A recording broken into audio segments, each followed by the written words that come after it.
P upon H, तो फिर 3 हो जाएगा 3 और एच हो जाएगा 4। सर क्वेश्चन 6 समझा दीजिए, इसका मतलब होता है 3 नहीं बताना, क्वेश्चन नंबर 3 एक्सरसाइज 8.1 का क्वेश्चन नंबर 3 देखिए पहले।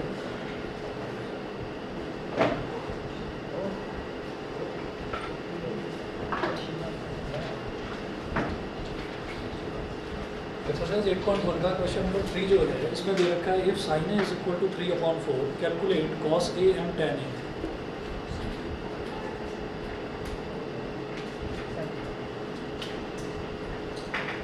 Sign A is equal to 3/4, तो हम ये करेंगे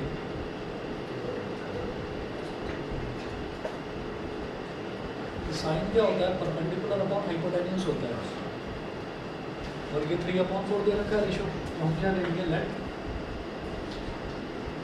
E is equal to 3x and H is equal to 4x। तो परपेंडिकुलर जो P है उसको 3x मान लिया और हाइपोटेन्यूज को 4x मान लिया। Therefore by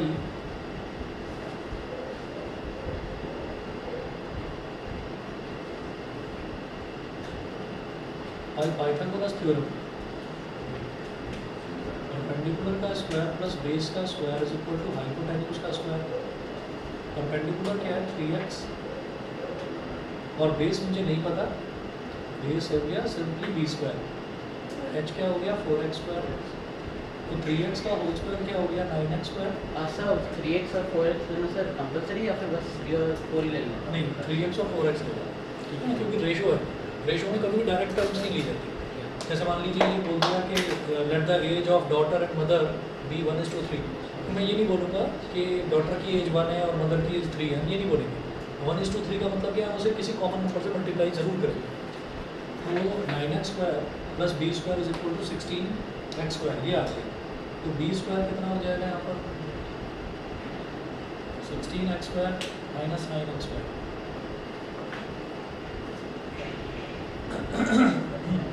तो 16 माइनस 9 कितना हो गया 7, तो B square is equal to 7x square. अब बी निकालने के लिए क्या करेंगे स्क्वायर रूटिंग, रूट 7 प्राइवेट। तो बी क्या हो गया भाई 7 का रूट निकालेंगे तो √7 और x स्क्वायर का रूट निकालेंगे तो x, तो √7x आ गया। तो ये हमारे पास बेस की वैल्यू आ गई, हाइपोटेन्यूज की वैल्यू थी ही, परपेंडिकुलर की वैल्यू थी ही हमारे पास, तो ये तीनों वैल्यूज आ गई। अब उसके बाद वो बोल रहे हैं कि आप कॉस ए निकालिए और tan ए निकालिए। Therefore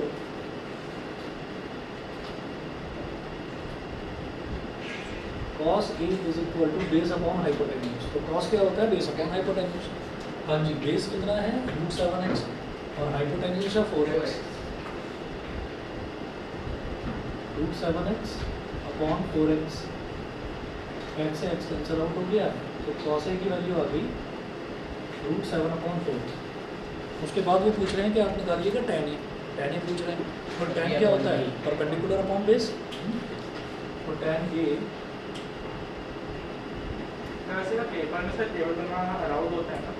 हाँ कोई प्रॉब्लम नहीं। परपेंडिकुलर अपॉन बेस को देखिए, अगर परपेंडिकुलर कितना है, परपेंडिकुलर है 3x और बेस है √7x।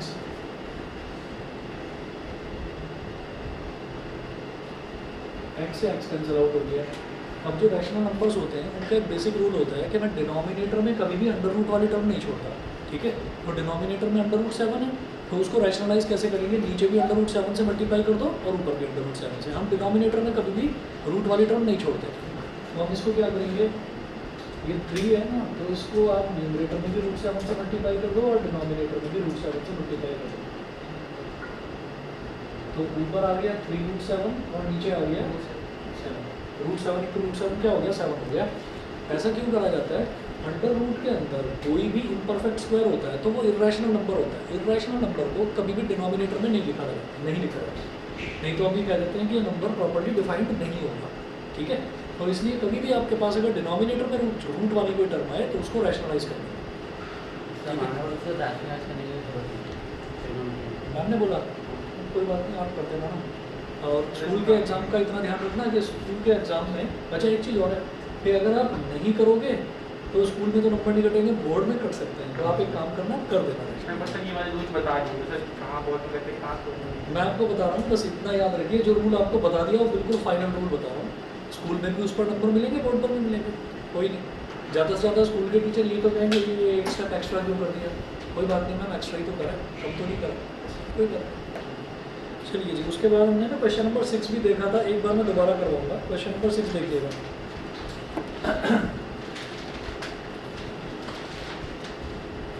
क्वेश्चन नंबर 6 में क्या है, if angle A and angle B are acute angles such that cos A is equal to cos B, then show that angle A is equal to angle B। तो उन्होंने बोला है कि cos A is equal to cos B। तो लिखिएगा given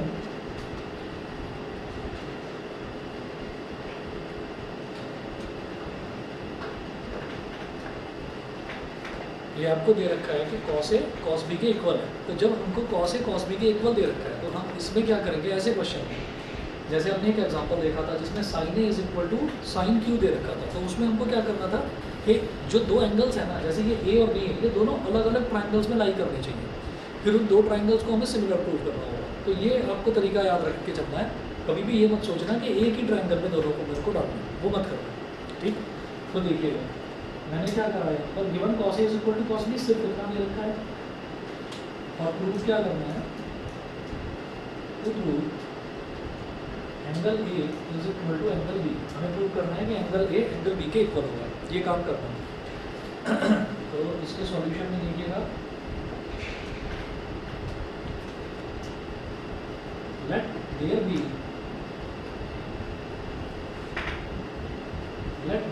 two triangles, बल्कि right triangles बोलना, trigonometry सिर्फ राइट ट्राइंगल्स में ही अप्लाई होती है। तो let there be two right triangles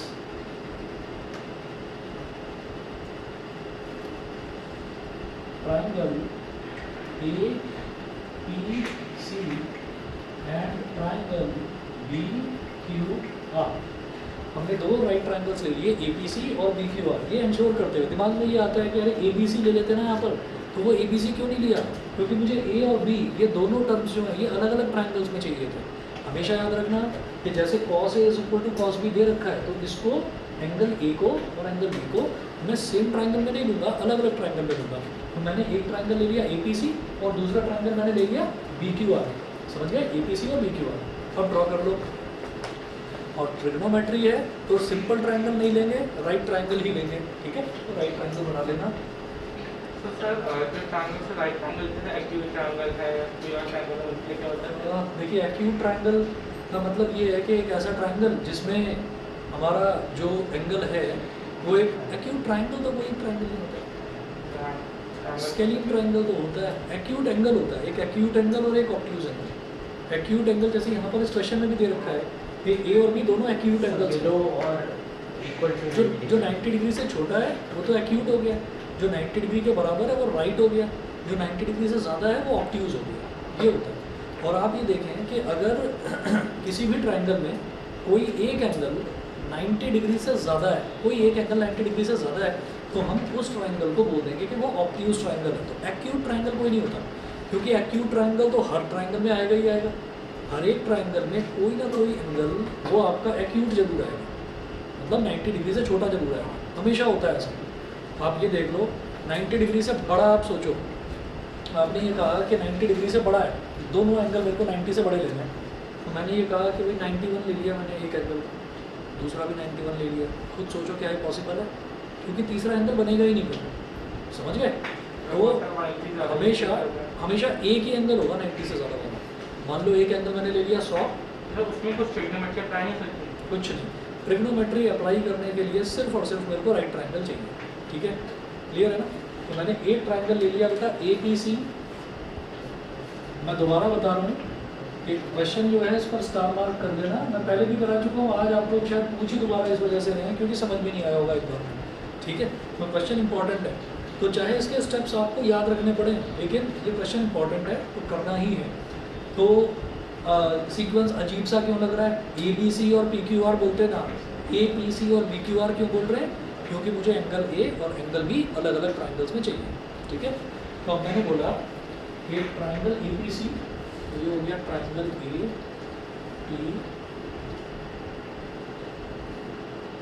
APC, और फिर है BQR,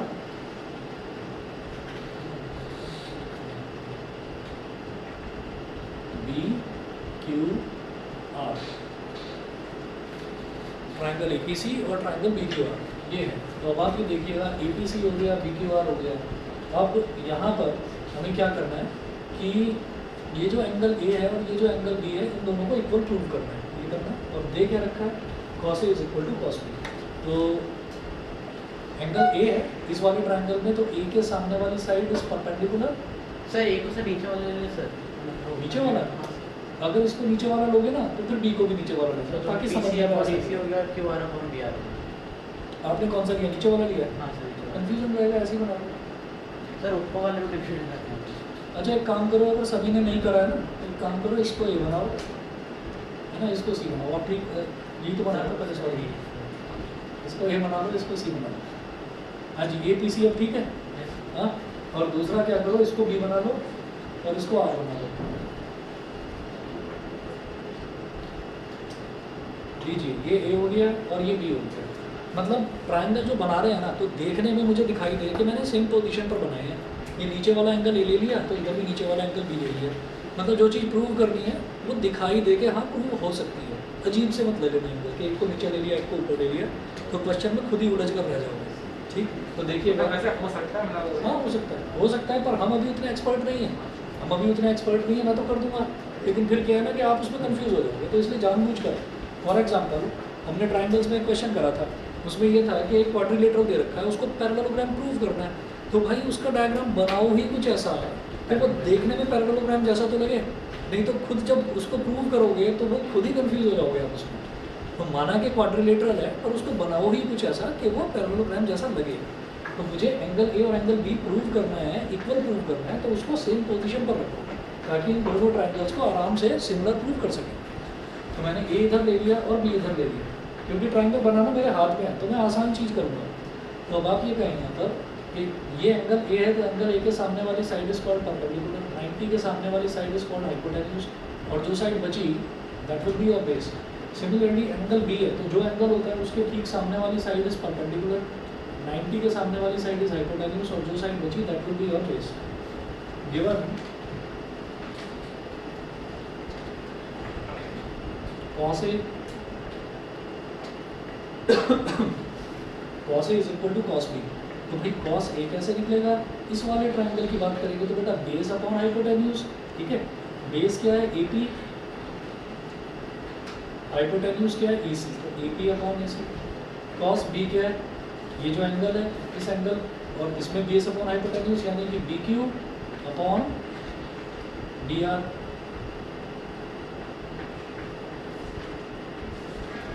ये हमारा K हो गया, इसको हमने K मान लिया, बल्कि हाँ इसको K माने क्या, हाँ सर इक्वल K होगा, फिर C एक मिनट रुको तो सही।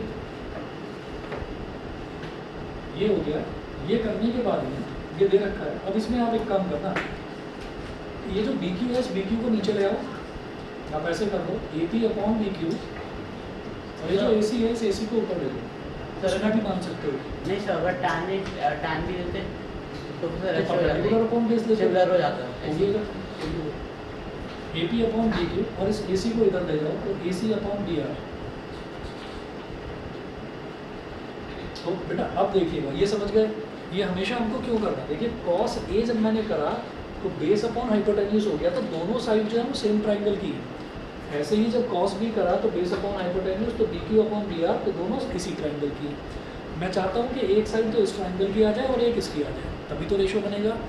तो आप ये देखिए इधर तो है बेटा AP, और अब इस BQ को मैं नीचे ले आया तो AP अपॉन BQ हो गया, AP अपॉन BQ। फिर इधर तो है डिनोमिनेटर में BR और इधर आ गया AC, तो क्या हो गया AC अपॉन BR, तो AC अपॉन BR हो गया। यहाँ तक क्लियर। ये करने के बाद इसको K के इक्वल मान लो,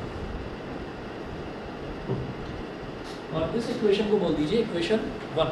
ये हमारी फर्स्ट इक्वेशन होगी, समझ गए, ठीक है। उसके बाद देखिएगा, ब्रैकेट में से भी लिखना, हाँ से ये हमने माना है तो ब्रैकेट में से लिखना। अब क्या करिए AP upon BQ,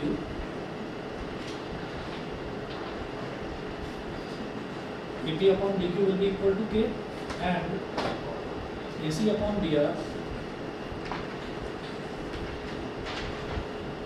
will be equal to K। ये हो गया। अब इस BQ को इधर ले जाओ, AP is equal to K into BQ and AC is equal to K into VR। बेटा इसको बोलिए इक्वेशन नंबर 2, इसको बोलिए इक्वेशन नंबर 3, ठीक है। बीच में क्या लगाओगे? डॉट। डॉट का मतलब क्या है? मल्टीप्लाई होगा। तो जब नंबर ना होकर टर्म्स होते हैं, अल्फ़ाबेट्स होते हैं, तो मल्टीप्लिकेशन के नाम पर आप बीच में डॉट लगा सकते हैं। यहाँ तक समझ गए? ठीक है। अब जरा देखिएगा मैंने कौन कौन सी साइड यूज़ करी है इस ट्रायंगल में, ये साइड और ये साइड, ये बच गई है PC। ऐसे ही यहाँ पर ये QR बच गई साइड। तो क्या करना है हमें? पाइथागोरस थ्योरम लगाकर इसकी तो ये वाली साइड PC निकालनी है और इसकी ये वाली साइड QR निकालनी है, ठीक है। तो क्या करिए? Apply Pythagoras theorem in triangle APC। से का मतलब क्या है? माना लेट। लेट तो हमेशा शुरुआत में लिखा जाता है और से हमेशा बाद में लिखा जाता है। तो यहाँ पर हमने कहा कि अप्लाई पाइथागोरस थ्योरम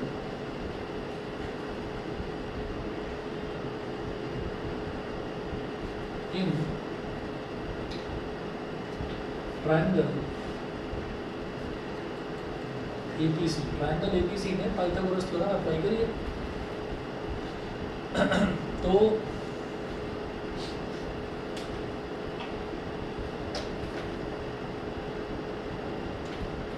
परपेंडिकुलर का स्क्वायर प्लस बेस का स्क्वायर यानी कि PC का स्क्वायर प्लस AP का square is equal to AC का स्क्वायर, ठीक है। अब क्या करेंगे हम? तो नाम से यही क्वेश्चन से 5 लाइन में करा रहा तो 5 लाइन दिखा तो देना मुझे एक बार दिखाना कौन सी। तो जरा देखिएगा सर कुछ अलग सी नहीं है सर। सर टीचर्स को अलग सी नहीं है सर, कुछ कुछ नहीं नया है। कार्बोनिल कंपाउंड पहले स्टार्ट कर दिया। AC square is equal to AC square minus AP square. AC square minus AP square ये हो गया। अब आप ये देखिएगा कि मेरे पास AC की भी वैल्यू दे रखी है K इंटू BR और AP की वैल्यू दे रखी है K इंटू BQ। तो यहाँ से उन वैल्यूज़ को डाल देना है। तो PC square is equal to क्या हो गया? AC स्क्वायर का मतलब क्या हो गया? AC का स्क्वायर मतलब K square BR square minus AP square. AP square का मतलब क्या हो गया? K का स्क्वायर BQ का square, K square BQ square. यहाँ तक समझ गए? ठीक है। मैं यहाँ पर लिख रहा हूँ फ्रॉम 2 and 3। मैंने यहाँ पर क्या करा? मैंने AC की वैल्यू डाली इक्वेशन नंबर 2 से 3 से और AP की वैल्यू डाली इक्वेशन नंबर 2 से। बताइए समझ में आ गया? तो ये हमने वैल्यूज निकाली थी ना AP की और AC की, तो इसको यहाँ सब्स्टिट्यूट कर दिया। अभी क्लियर? सर ये K कॉमन भी है? अभी ले रहा हूँ अगले स्टेप में कॉमन लो। इधर भी K स्क्वायर है, इधर भी K स्क्वायर है, तो कॉमन ले लिया हमने। PC square is equal to K square, तो ब्रैकेट में बच गया बेटा BR square minus BQ square. अब क्या करिए?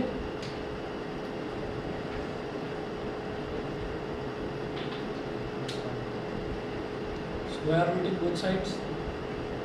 ये ना गुनगुन की आवाज़ ना आए भाई बीच में, बातें नहीं please.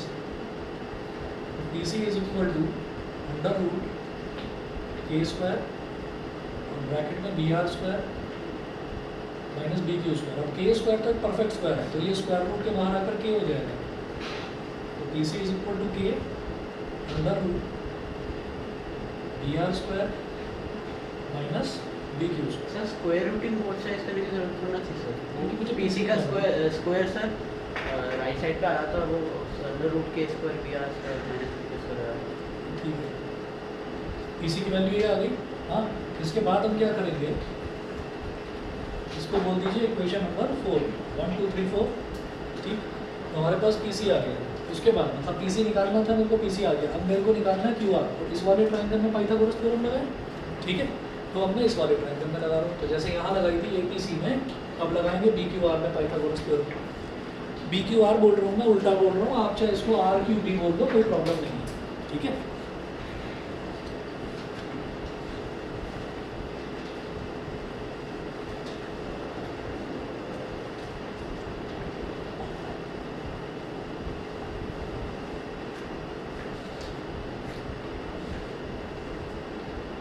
apply Pythagoras theorem.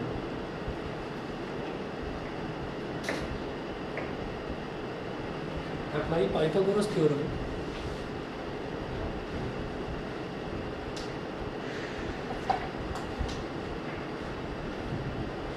in triangle BQR. तो QR का स्क्वायर प्लस BQ का square is equal to BR का स्क्वायर. मुझे तो QR निकालना है ना, तो QR स्क्वायर को इधर छोड़ो, is equal to BR square minus BQ square. भाई मेरे पास वैल्यू AC की और AP की थी, मैंने पहले निकाल लिया था, तो मैंने AC और AP की वैल्यू को डाल दिया. अब BR और BQ की वैल्यू तो मेरे पास है नहीं, तो जैसा है उसको वैसे ही छोड़ दो. ठीक है, तो यहाँ पर क्या करेंगे, square routing both sides.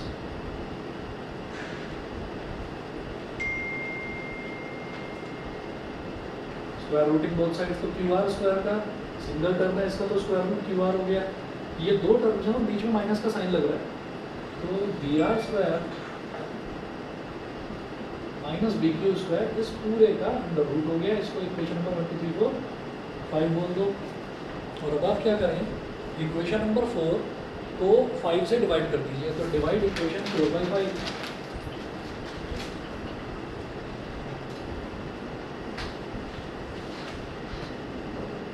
Divide equation 4/5. तो 4 को जब 5 से डिवाइड करेंगे तो इसका लेफ्ट हैंड साइड उसके लेफ्ट हैंड साइड के ऊपर आ जाएगा, तो BC upon TC upon QR. और ऐसे राइट हैंड साइड से राइट हैंड साइड डिवाइड हो जाएगा. तो K under root BR square minus BQ square, K into under root BR square minus BQ square upon under root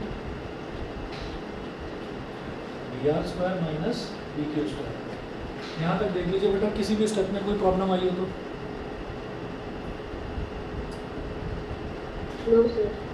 ठीक है, समझ गए शुद्धा, क्लियर है. चलिए जी, अब आप ये देखिएगा, under root BR square minus BQ square, इस पूरे अंडर रूट से ये पूरा अंडर रूट कट गया, सेम टर्म दिखाई दे रहा है. तो भाई PC अपॉन QR क्या आ गया, वो भी K आ गया. और हम अगर इस इक्वेशन को, ये PC अपॉन QR जो K आया है, अगर इसको इक्वेशन नंबर 1 से कंपेयर करें, तो AP upon BQ, AC upon BR, ये दोनों भी K के इक्वल है, ये भी K के इक्वल है. तो यहाँ लिखिए, कंपेयरिंग इट विद इक्वेशन 1,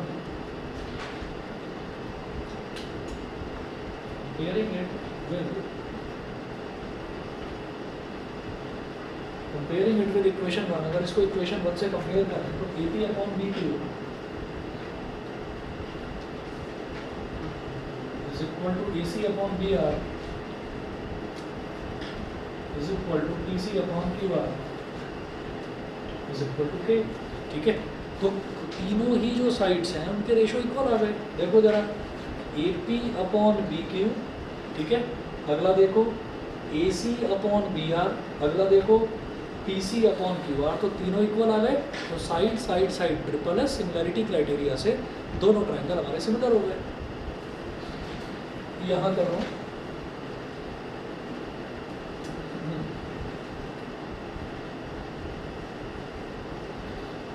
मैं ट्रिग्नोमेट्री का टेस्ट लूँगा तो ये क्वेश्चन दूंगा, पहले ही बता रहा हूँ 5 नंबर का.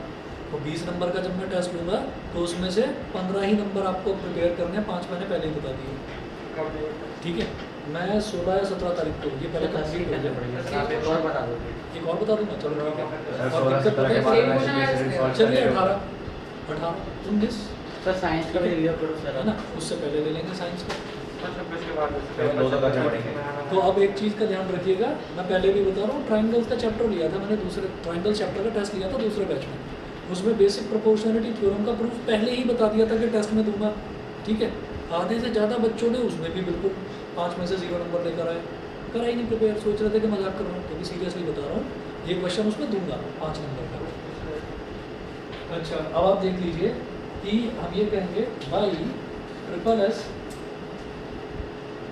सिमिलैरिटी क्राइटेरिया, हमारा ये triangle APC is similar to triangle BQR. तो भाई पहली पोजीशन पर अल्फ़ाबेट ए, इधर की पहली पोजीशन पर अल्फ़ाबेट बी, तो it implies that angle A is equal to angle B. ये प्रूव हो गया। तो याद रखिएगा ट्रिग्नोमेट्री का ये एक टाइप का क्वेश्चन ऐसा है जिसमें हमको ट्रायंगल्स की सिमिलरिटी का यूज़ करना पड़ता है, ठीक है। चलिए जी, इसके बाद आप ये बताइएगा, अभी देखो, इसके बाद आप ये बताइए भाई इस वाली एक्सरसाइज में कहीं कोई डाउट आया हो तो? इस वाली एक्सरसाइज में नहीं?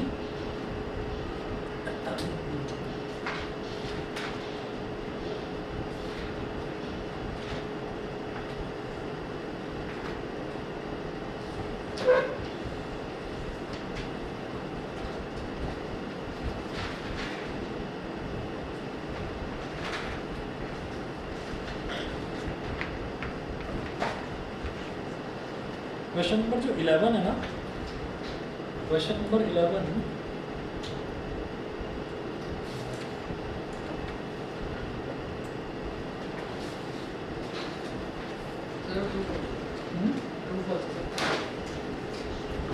ट्रू फॉल्स वाले बड़े इंपॉर्टेंट होते हैं क्वेश्चन।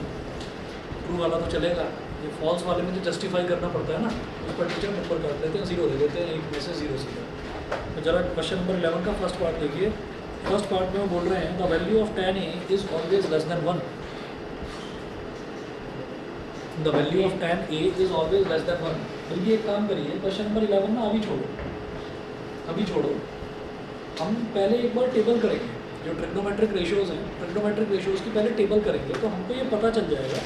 देखिए जो tan है, tan का जो सुनिए जो tan होता है ना, tan की वैल्यू 0 से स्टार्ट होती है और नॉट डिफाइंड यानी कि इन्फिनिटी तक जाती है। तो ये जो पहला है ना, the value of tan is always less than 1, ये गलत है। tan 45 डिग्री पर वैल्यू 1 आ जाती है और उसके बाद की सारी वैल्यू 1 से बड़ी होती है, तो ऐसा नहीं है। It is always less than 1, हमेशा नहीं होता है। तो ये हाँ नॉट डिफाइंड आ जाता है। तो इस और नॉट डिफाइंड का मतलब होता है बहुत बड़ी वैल्यू, इनफाइनाइट। 360 में आता है नॉट डिफाइंड या 90 degree.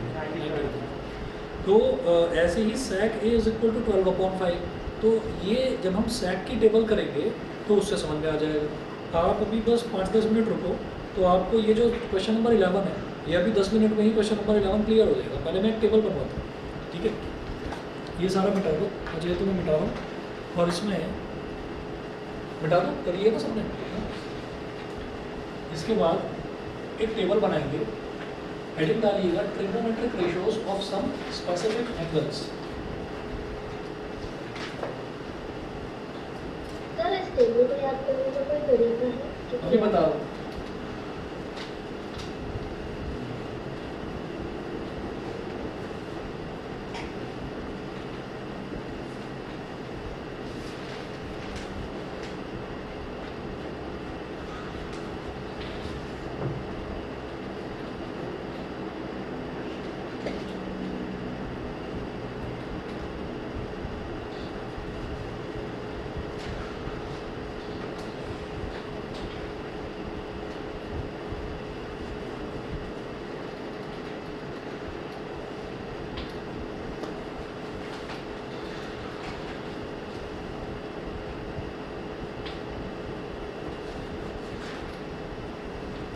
Trigonometric ratios of some specific angles, आप यहाँ पर ऐसे लिखेंगे, इधर लिखेंगे थीटा और इधर लिखेंगे टी रेशियोज। टी रेशियोज का मतलब ट्रिग्नोमेट्रिक रेशियोज।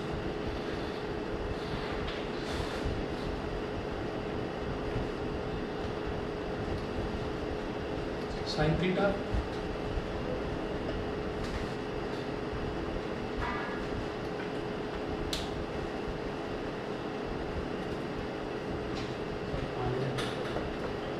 टेबल बनाकर देते हैं।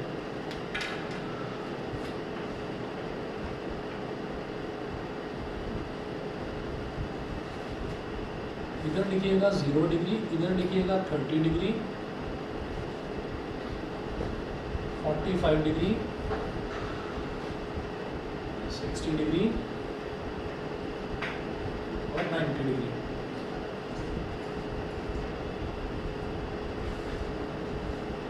Sine theta, cos theta, tan theta,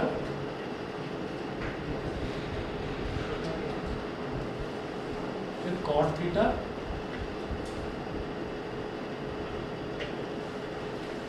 फिर sec थीटा और लास्ट में cosec थीटा।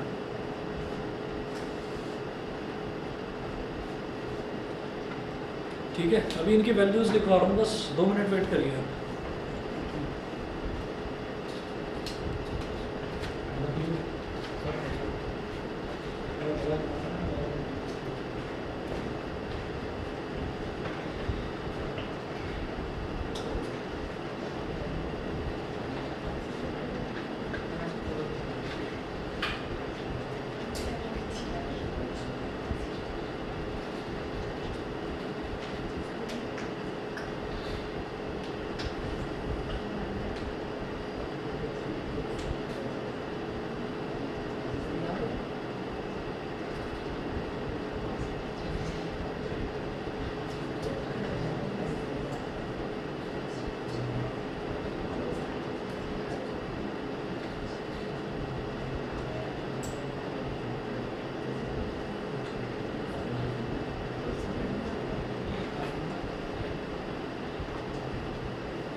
अब इसमें जो हम वैल्यूज़ लिखेंगे वो ऐसे मान लीजिए कि जैसे ये 0 डिग्री है तो यहाँ लिखो 0 1 2 3 4 0 1 2 3 4 लिख लेंगे ऐसे। फिर इसको करो 4 से डिवाइड, सबको कर दो 4 से डिवाइड। सबसे बड़ी डिजिट से डिवाइड करते हैं। हाँ सबसे बड़ी डिजिट से डिवाइड करते हैं। हाँ, तो सबसे बड़ी डिजिट 4 है, 4 से डिवाइड कर दिया और फिर सबका स्क्वायर रूट ले लो। तब सबसे बड़ी डिजिट सीव करेंगे ये सबसे बड़ी डिजिट 4 है, 4 से कर दिया डिवाइड। ऐसे रोज में कॉलम्स में सर। रोज में सिर्फ मैं साइन थीटा की बात करूँ और साइन थीटा याद होते ही फिर आगे की सारी कहानी मुझे याद हो जाएगी। तो मैं कैसे इसको याद करने का तरीका बता रहा हूँ। सबसे पहले आप क्या लिखेंगे 0 1 2 3 4 0 1 2 3 4 लिख दिया, फिर सभी नंबर्स को 4 से डिवाइड कर दिया। ठीक है, याद रहेगा। 0 1 2 3 4 तो नॉर्मल गिनती है, फिर उसके बाद सबको 4 से डिवाइड कर दिया, वो भी चलेगा। उसके बाद सबका स्क्वायर रूट ले लिया, तो 0/4 क्या होता है 0, और 0 का स्क्वायर रूट भी निकालोगे तो क्या आएगा 0। ये तो हो गया 0। फिर 1/4 का स्क्वायर रूट, तो 1 का स्क्वायर रूट क्या होगा 1 और 4 का स्क्वायर रूट होगा 2, तो साइन 30 डिग्री की वैल्यू होगी 1/2। फिर ये क्या हो जाएगा 2/4 का मतलब क्या है सर फर्स्ट वाले का समझ में नहीं आया सर। 1/4 भाई 0/4 क्या सर फर्स्ट वाले का समझ में नहीं आया सर। ये वाला ये वाला सर तुम 0/4 क्या होगा 0 और सर उसका स्क्वायर रूट 0 1/4 1 का स्क्वायर रूट 1 और 4 का स्क्वायर रूट हो गया। इसमें कौन सा लॉजिक है? ठीक है ना। तो अब देखिए 2 1 2 2 2 4 तो क्या हो गया 1/2 है ना। और 1/2 का जब स्क्वायर रूट लेंगे तो 1 का स्क्वायर रूट 1 और नीचे 2 का स्क्वायर रूट 2। भाई 2 1 2 2 2 4 तो क्या बना 1/2, तो 1 का स्क्वायर रूट तो 1 ही होता है। 1 का स्क्वायर रूट लेंगे तो 1 ही होगा और डिनोमिनेटर में 2 का स्क्वायर रूट 2, 2 का स्क्वायर रूट लेना पॉसिबल नहीं है। सर बिल काटेंगे जैसे दोबारा से। क्या दोबारा सर बिना पूरा वाला सॉल्व करेंगे जैसे दोबारा अगर बिना सॉल्व करे लेना हो तो भी ले लो, तो क्या बन जाएगा √2। भाई 2 का स्क्वायर रूट √2 हो जाएगा और 4 का स्क्वायर रूट क्या हो जाएगा 2। ये हो गया। अब ये जो 2 है इसको क्या बोलोगे, ऊपर वाला तो √2 ही रहा, इस 2 को क्या बोलोगे √2 × √2, 1 √2 से √2 कर गया तब भी 1/√2 आया। ऐसे भी करो रिजल्ट तो वही आना, 1/√2 आ गया। अब जरा 3/4 की बात करें तो भाई ये जो 3 है 3 का स्क्वायर रूट हो जाएगा √3 और 4 का स्क्वायर रूट हो जाएगा 2। यहाँ 4 1 4 कट गया तो केवल 1 ही बचा, 1 का स्क्वायर रूट 1 हो गया। ठीक है, तो मेरा जो पर्सनल सजेशन है वो ये है कि ये सारी वैल्यू रट लेना, इस लॉजिक के चक्कर में मत रहना, क्योंकि अगर आपने वैल्यू लर्न कर रखी है तो लर्न करने पर आप फटाफट एकदम से देखते जा रहे sine 60 degree √3/2, sine 30 degree 1/2, sine 45 1/√2, तो ये वैल्यूज़ आपने याद करी हैं तो आप समझ लीजिए कम से कम 15-20 सेकंड तो बचे ना आपके, या चलो 10 सेकंड, अगर if you are very fast in writing तो आपके 10 सेकंड तो बचे। नहीं तो आप क्या करोगे, अरे पहले थीटा लिख, फिर उसके बाद 0/4 1/4 2/4 3/4 ये सब लिख, फिर सबका स्क्वायर रूट निकाल, फिर उसमें कहीं पर गलती भी कर, ठीक है। अब जब गलती भी करोगे वहाँ पर तो फिर आंसर गलत ही हो जाएगा ना। तो इसलिए मेरा पर्सनल सजेशन है सिर्फ ये साइन थीटा वाली वैल्यू रट लेना, 0 1/2 1/√2 √3/2 1, बस ये तो वैल्यू है। इसके बाद आपको क्या करना है, कॉस के लिए कोई रटने की ज़रूरत नहीं है, ये जो चीज़ें ऐसे लिखी हैं लेफ्ट टू राइट लिखी है हिंदी की तरह, अब राइट टू लेफ्ट लिख दो उर्दू की तरह, हो जाएगा काम। कैसे भाई, ये 1 सबसे आखिर में लिखा है, इसको सबसे पहले लिख दो 1। सर ये कैसे होगा सर, cos थीटा की वैल्यू ऑफ 0.4, बराबर कैसे? सर ये कैसे होगा सर, cos थीटा की वैल्यू ऑफ 0.4 है। अब वो ना, ये जो लॉजिक है ये सिर्फ साइन के लिए है भाई, अच्छा ये सबके लिए नहीं है, this is only for sine theta. और बस साइन थीटा ही याद करना होता है, बाकी सब कुछ तो अपने आप हो जाता है, सिर्फ साइन थीटा याद सर करना। cos की क्या है फिर सर? कॉस का लॉजिक ही नहीं है कुछ, और उल्टा है। कॉस का लॉजिक बताता हूँ। कॉस का जो लॉजिक है उल्टा है, मतलब गिनती जो है वो आपको 0 से 4 तक ना लिखकर आपको 4 से 0 तक लिखनी है, ठीक है। तो इतना सारी कहानी याद मत रखना, मेरा जो सजेशन है वो ये है, ये वैल्यूज़ बस याद रख लो, आप कुछ मत करो, ठीक है, समझ गए। इनको रट लेना सीधा सीधा वो, ठीक। तो भाई ये 1 है, 1 के बाद फिर अगली वैल्यू √3/2 उल्टा लिखना है आपको, फिर उसके बाद अगली वैल्यू 1/√2, ठीक है, फिर उसके बाद अगली वैल्यू 1/2, ठीक है, फिर उसके बाद अगली वैल्यू 0, हो गया। अच्छा, मैं जानता हूँ कि जब भी कभी हम साइन थीटा निकालते हैं तो भाई साइन थीटा क्या होता है, परपेंडिकुलर अपॉन हाइपोटेन्यूज, और कॉस थीटा क्या होता है, बेस अपॉन हाइपोटेन्यूज। अगर मैं साइन थीटा को कॉस थीटा से डिवाइड कर दूँ, साइन थीटा को कॉस थीटा से डिवाइड करते हैं, तो जरा देखिए बेटा साइन थीटा क्या है, perpendicular upon hypotenuse, and cos theta is base upon hypotenuse. तो न्यूमरेटर का डिनोमिनेटर भी h है और डिनोमिनेटर का डिनोमिनेटर भी h है, तो जब दोनों के डिनोमिनेटर सेम है तो डिनोमिनेटर से डिनोमिनेटर कट गया, ठीक है। और ऊपर क्या बचा, केवल p, नीचे क्या बचा, केवल b, परपेंडिकुलर अपॉन बेस। और परपेंडिकुलर अपॉन बेस क्या होता है, tan थीटा। इसका मतलब क्या हो गया, इसका मतलब ये है कि अगर मेरे पास साइन थीटा की वैल्यू है और कॉस थीटा की वैल्यू है, तो साइन थीटा को कॉस थीटा से डिवाइड कर दो, tan थीटा आ जाएगा, समझ गए। तो भाई साइन 0 की वैल्यू 0, कॉस 0 की वैल्यू 1, तो 0/1 विल बी 0, तो tan थीटा यानी कि tan 0 कितना हो गया, 0। हाँ जी, साइन 30 की वैल्यू 1/2, कॉस 30 की वैल्यू √3/2, 1/2 और √3/2 को डिवाइड करो, 1/2 √3 कैसे? नहीं, √3 होगा 1/2, न्यूमरेटर का डिनोमिनेटर 2, डिनोमिनेटर का डिनोमिनेटर 2, तो क्या हो गया, ऊपर क्या बचा 1, नीचे क्या बचा √3, तो tan 30 डिग्री क्या हो गया 1/√3, ये भी 1/√2, ये भी 1/√2, this divided by this will be equal to 1, 1 हो गया, tan 45 डिग्री 1। देखो √3/2 डिवाइडेड बाय 1/2, तो 2 से 2 कैंसिल, क्या बचा 1/√3।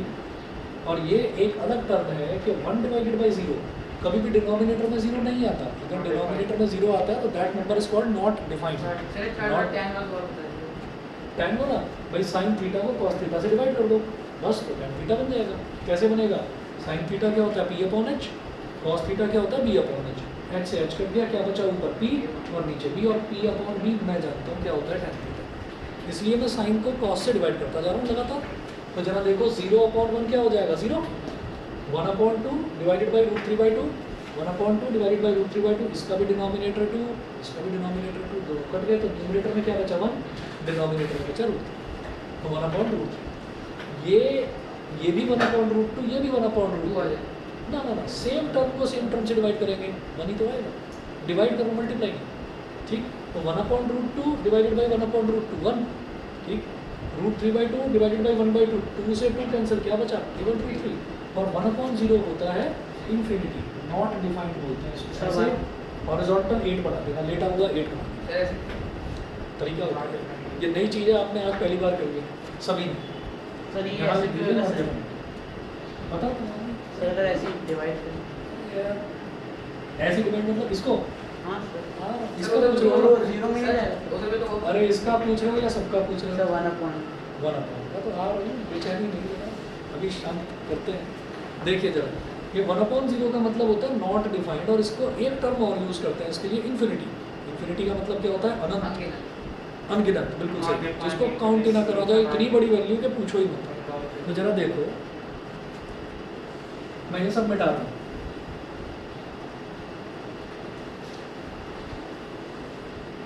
तो ये जो इन्फिनिटी है ना सुना होगा कि ज़ीरो का जो खोज है जो डिस्कवरी है ज़ीरो की वो किसने करी थी आर्यभट्ट ने करी ठीक है इसको तो पूरा वर्ल्ड मानता है लेकिन ये किसी ने नहीं बताया कि इन्फिनिटी की डेफिनेशन भी उसी ने दी थी ठीक तो ये कैसे पता चला वही साइन काफी है 1/0 जीरो का सर इसलिए याद हो जाएगा सर जीरो से मल्टीप्लाई करके जीरो ही आता है ना इन्फिनिटी से मल्टीप्लाई करके आएगा आंसर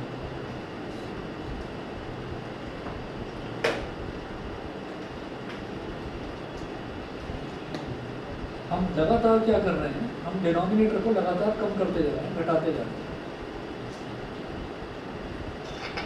माफ करते हैं 1/10 का मतलब क्या हो गया 0.1 ठीक है 1/8 का मतलब होता है 0.125 डिवाइड करके देख लेते हैं 1/4 का मतलब क्या होता है 0.250 1/2 का मतलब होता है 0.500 1/1 का मतलब होता है 1 ही होता है तो लिख रहा हूँ 1.000 ऐसे 0.1 था तो इसको 0.100 लिख दिया ठीक है तो मैं लगातार ये देखता जा रहा हूँ कि और ये तब की बात है जब नेगेटिव नंबर्स डिफाइन नहीं हुए थे सिर्फ पॉजिटिव नंबर्स की बात करी जा रही थी ठीक है और पॉजिटिव नंबर्स भी नेचुरली जो दुनिया जानती थी वो ये जानती थी कि नेचुरल नंबर्स हमारे 1 से स्टार्ट होते हैं नेचुरल नंबर किसी छोटे बच्चे से भी पूछो कि बेटा गिनती सुनाओ काउंटिंग सुनाओ तो वो क्या बोलेगा वो बोलेगा 1 2 3 4 5 6 7 8 सब यही बताते हैं तो the word which starts coming naturally from our mouth they are called natural numbers हम 1 से स्टार्ट करते हैं कभी आपसे भी कोई कहेगा भाई काउंटिंग सुनाओ तो आप ये नहीं कहोगे 0 1 2 3 4 ऐसे नहीं आप 1 से स्टार्ट करोगे तो उसके बाद क्या हुआ कि ये कहा गया कि जब रैशनल नंबर्स का पता चला कि रैशनल नंबर क्या होते हैं दो नंबर्स को डिवाइड भी करा जा सकता है तो जब 1/10 करा तो देखा 0.100 आ गया 1/8 करा तो 0.125 आ गया 1/4 हाँ 1/6 भी कर सकते हैं मैं तो वो वाली वैल्यूज दे रहा हूँ जिसमें मैं आसानी से डिवाइड कर सकूँ सिर्फ ये समझाने के लिए कि जैसे जैसे मैं डिनोमिनेटर को कम करता जा रहा हूँ ओवरऑल फ्रैक्शन की वैल्यू बढ़ती जा रही है जो रिजल्ट आ रहा है उसकी वैल्यू बढ़ती जा रही है देखिए ये डिनोमिनेटर बहुत बड़ा था 10 इन सब में 0 1 2 4 8 10 तो इनमें बहुत बड़ा डिनोमिनेटर या सबसे बड़ा डिनोमिनेटर 10 है तो वैल्यू क्या आई 0.100 बोलते हो वैसे 100 नहीं बोलते 0.100 बोलते हैं मैंने 0.100 बोल दिया ठीक है 1/8 करा तो वैल्यू कितनी आ गई 0.125 मतलब 100 था अब 125 बढ़ गई फिर 1/4 करा यानी कि डिनोमिनेटर को और छोटा कर दिया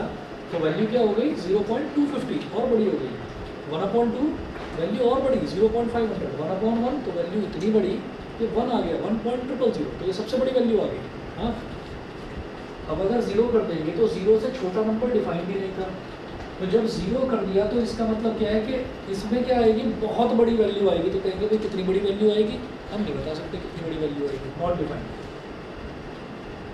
नॉट डिफाइंड का मतलब ये है ऐसा नहीं है कि इसको डिफाइन नहीं करा जा सकता इस पर ये कहा जाता है कि वैल्यू क्या आएगी वैल्यू आएगी बहुत बड़ी अब बहुत बड़ी तुमने कह दिया 1 लाख आ गई भाई वैल्यू ठीक है मैंने कहा नहीं 1 लाख 1 ये और बड़ा है फिर इसने बोला नहीं 1 लाख 2 फिर दूसरे बोला अरे छोड़ो सब 10 लाख फिर इसने बोला छोड़ो सब 1 करोड़ वो बोला 100 करोड़ ठीक तो क्या है कि इन नंबर्स का जो बड़े नंबर्स हैं इनका कोई अंत नहीं है तो जिसका कोई अंत ना हो उसको बोल देते हैं इनफाइनाइट तो इसलिए सारे झगड़े खत्म कर दिए और ये कह दिया भाई नॉन डिफाइंड कोई झगड़ा नहीं करेगा ये वैल्यू क्या आएगी ये वैल्यू आएगी इतनी बड़ी जिसको हम डिफाइन ही नहीं कर सकते सर नॉट डिफाइंड सही से रहेगा सर 1 to 0 करने से वो 1 से जब बढ़ते जाएगा सर दोबारा बोलो एक बार दोबारा बोलो समझाओ जरा क्या कहना चाह रहे 0 को सर 1 से डिवाइड करा सर हो 0 को 1 से डिवाइड नहीं सर करना 1 को 0 से सर हाँ। तभी सर कुछ आएगा तो ना 0 को 1 से मल्टीप्लाई करा 0 आ गया 1 तक चलते ही जाएगा तुम ठीक कह रहे हो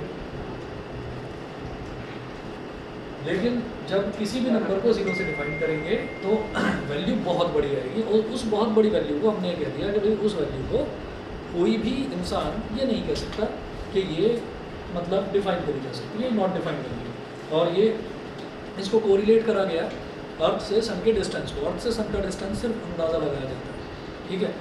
मतलब अगर मान लीजिए कोई कहे कि अर्थ से मार्स का डिस्टेंस बताओ, तो हम ये कहेंगे कि रडार और सोनार की हेल्प से हम साउंड वेव्स भेजेंगे, जितनी देर में साउंड वेव वापस आ जाएंगी तो मुझे पता चल जाएगा इतने टाइम में साउंड वेव गई और वापस आ गई, और साउंड वेव की स्पीड मेरे पास है, टाइम मैंने देख लिया कि इतनी देर में साउंड वेव्स टकरा कर वापस आई हैं।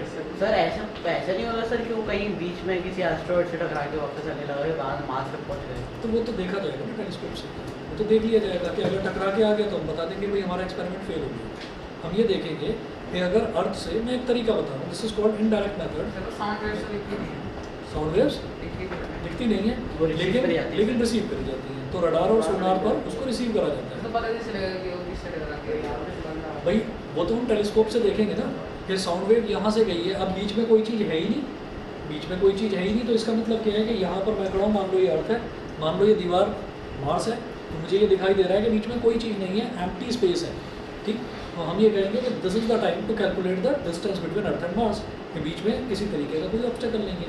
तो हमने यहाँ से रडार से साउंड वेव्स भेजी, तो रडार पर हमारे पास एक ट्रांसमीटर लगा हुआ है, ट्रांसमीटर ने साउंड वेव भेज दी, ठीक है। और ये साउंड वेव्स क्या होती हैं, ये वही होती हैं अल्ट्रासोनिक वेव्स, जिसको आप नॉर्मल भाषा में अल्ट्रासाउंड बोल देते हो। अल्ट्रासाउंड वही जो पेट का अल्ट्रासाउंड कराते हैं, ठीक है। तो क्या हुआ, ये वेव्स गई, टकराई, और टकरा कर उस पर बीप बजी। बीप बजने का मतलब क्या है कि वो टकरा कर वापस आ गई है। हमने स्टॉप वॉच में टाइम नोट कर लिया, इतने टाइम में साउंड वेव्स जाकर वापस आ गई, तो टाइम मेरे पास आ गया ना। साउंड वेव्स को भेजा मैंने ही, तो मेरी डिवाइस मुझे बता देगी कितनी स्पीड से मैंने साउंड वेव्स को भेजा, तो मेरे पास स्पीड आ गया, मेरे पास टाइम आ गया, डिस्टेंस तो निकाल ही लूँगा, distance is equal to speed into time. तो ये इनडायरेक्ट मेथड है। डायरेक्ट मेथड क्या है, डायरेक्ट मेथड ये है कि हम किसी एक स्पेसशिप में बैठकर अर्थ की सरफेस से मार्स की सरफेस पर गए, और वहाँ पर हमने जो ओडोमीटर था, उस ओडोमीटर में हमने चेक करा भाई यहाँ से लेकर वहाँ तक की लेंथ इतनी है, ठीक है। डायरेक्ट मेथड हो गया। हाँ, सारी चीज़ें होती हैं सर, लेकिन वो भी सर सी लेवल पे होना चाहिए। क्या होना चाहिए? सी लेवल पे ना सर, नहीं, फिर पता चले यहाँ अर्थ से सी लेवल पे गए। वो सारी चीज़ें अलग कहानी है। मैं तो ये बताना चाह रहा हूँ कि हम डायरेक्टली कोई मेजरिंग टेप लेके तो मेज़र नहीं कर सकते ना, कि ले भाई इधर से तू इसको पकड़, उधर से मैं पकड़ूंगा, मेज़र कर लेते हैं। तो ऐसे ही जो डायरेक्ट मेथड है वो सन की डिस्टेंस को मेज़र करने का नहीं है। क्यों? क्योंकि सन के आसपास भी कोई पहुंचता है तो जल के ख़त्म हो जाता है, अल्टीमेट सोर्स ऑफ एनर्जी। तो इसीलिए ये कहा जाता है कि सन का जो डिस्टेंस है दैट इज़ नॉट डिफाइंड, और कितना है, बहुत ज़्यादा है, सब खत्म हो जाता है, कुछ भी नहीं बचता भाई, उससे लाखों किलोमीटर पहले ही खत्म हो जाता है। सर इसका एस्टिमेटेड टाइम कैसे? वो सिर्फ और सिर्फ जो है सिर्फ इनडायरेक्ट मेथड से ही मेजर करा जा सकता है। मतलब वो उसी को अप्रोक्सीमेशन बोल देते हैं तुक्के, ठीक है। एस्टिमेटेड टाइम क्या होगा सर मार्क्स? हाँ, एस्टिमेटेड टाइम क्या होगा सर? वो मुझे पता नहीं कितना है एस्टिमेटेड टाइम। सर उसका कॉसेक का सर बस रेसिप्रोकल का आ जाएगा। पता नहीं, मुझे नहीं लगता। अच्छा सुनिए, अब मेरी बात सुनिए, इस बात को कभी बाद में करते हैं। आप क्या करेंगे, ये साइन थीटा है, कॉस थीटा है और टेन थीटा है, तो साइन थीटा का रेसिप्रोकल जब हम करेंगे तो कॉसेक बन जाएगा, टेन का करेंगे तो कॉट बन जाएगा, कॉस का करेंगे तो सेक बन जाएगा। इतनी छोड़ दीजिए टेबल को, आगे करवाते हैं नेक्स्ट क्लास में, ठीक है। हाँ, क्या करते हैं?